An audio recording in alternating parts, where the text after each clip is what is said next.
The morning sun poured through the glass walls of the towering corporate headquarters, making the polished marble floors shine like mirrors. Employees rushed across the lobby, unaware they were about to witness a moment that would change their lives forever. Standing in the center of the lobby was a tired-looking single father wearing dusty work clothes, holding a worn backpack in one hand and a lunchbox in the other.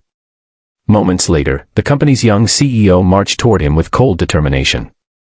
Without asking a single question, she publicly handed him a termination letter.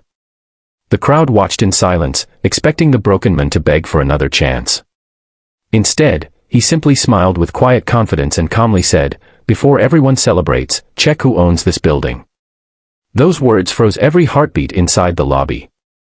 Before we continue, if you believe kindness, humility, and second chances can change lives, please take a moment to like this video, comment where you're watching from, share this story with someone who needs hope today, and subscribe to spread love daily.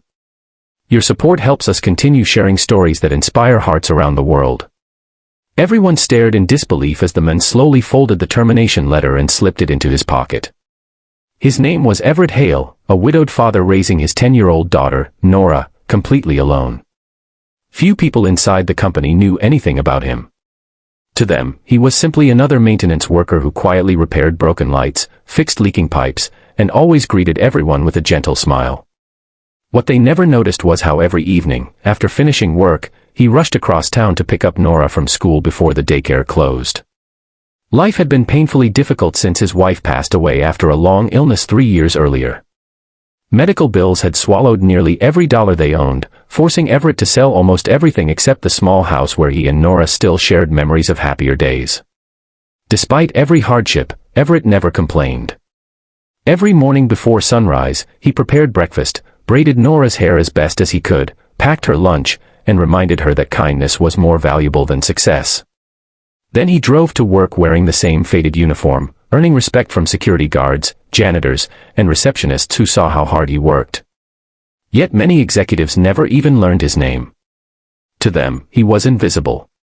The company's new CEO, Vanessa Whitmore, had recently taken charge after her father's retirement. Brilliant, ambitious, and determined to prove herself, she believed emotions weakened leadership. Within weeks she launched aggressive cost-cutting measures, demanding departments eliminate every unnecessary expense. Employees feared every email from management because another round of layoffs always seemed to follow. One morning Vanessa walked through the building with several executives. She noticed Everett taking a short break after carrying heavy equipment up several flights of stairs.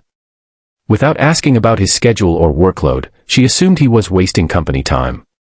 Her frustration exploded. In front of dozens of employees and visitors, she announced that workers without discipline had no place in her company.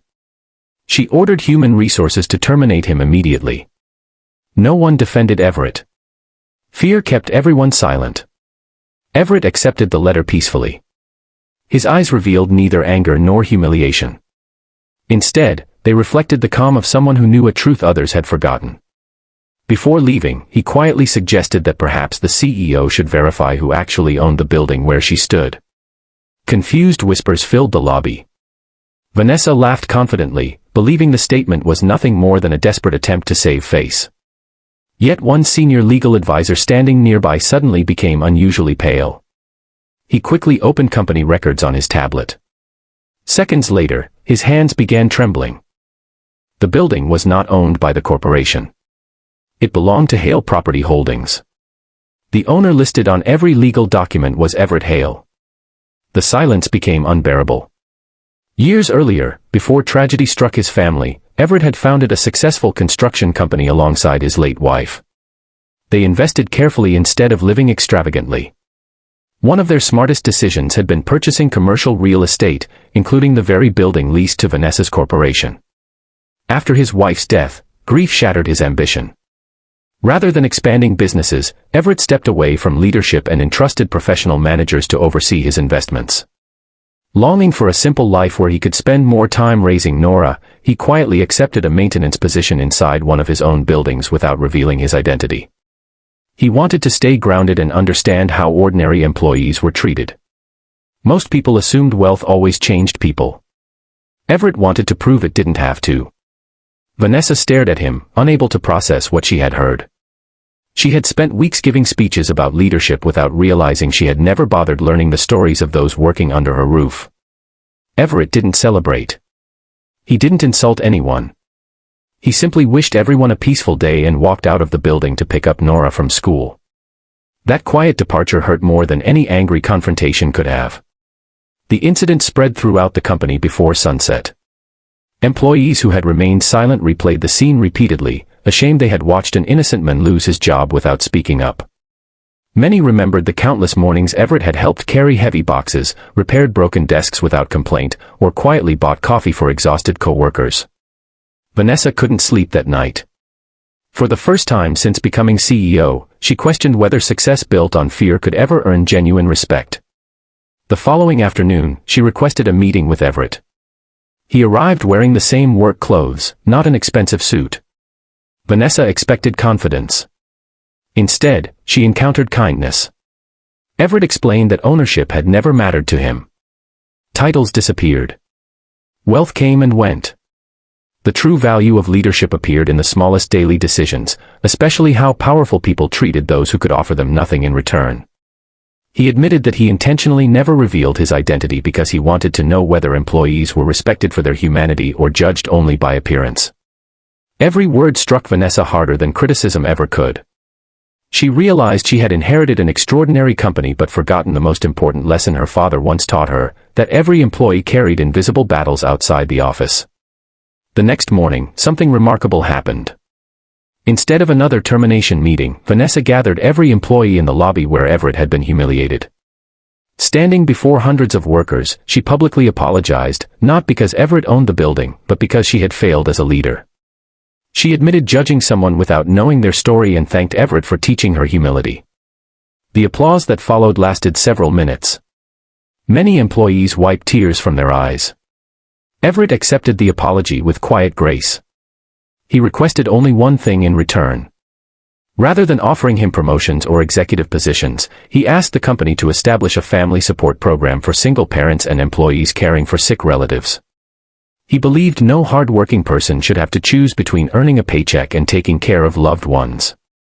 Vanessa immediately approved the proposal. Within months, the company introduced flexible schedules, child-care assistance, emergency family leave, and scholarship funds for employees' children. Productivity increased, employee loyalty reached record levels, and people no longer came to work simply for salaries. They came because they felt valued. Nora often visited the office after school. Instead of seeing frightened workers rushing through hallways, she found smiling faces who greeted one another with genuine warmth. Watching her father help repair a hallway light one afternoon, she asked why he still worked there even though he owned the building. Everett smiled. He explained that dignity never depended on the size of a paycheck. Honest work reminded him who he truly was, and every repaired door, every fixed light, and every kind conversation mattered because people mattered. Years later, employees would remember that unforgettable day not as the moment a CEO fired the wrong man, but as the day compassion became the company's greatest policy.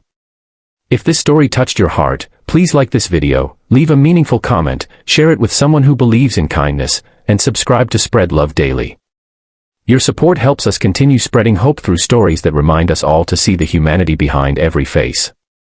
Glowing Star special request, comment below with the words, "Kindness always wins," if you believe every person deserves respect, no matter their job title or appearance. Because sometimes the richest person in the room is not the one with the biggest office, but the one with the biggest heart.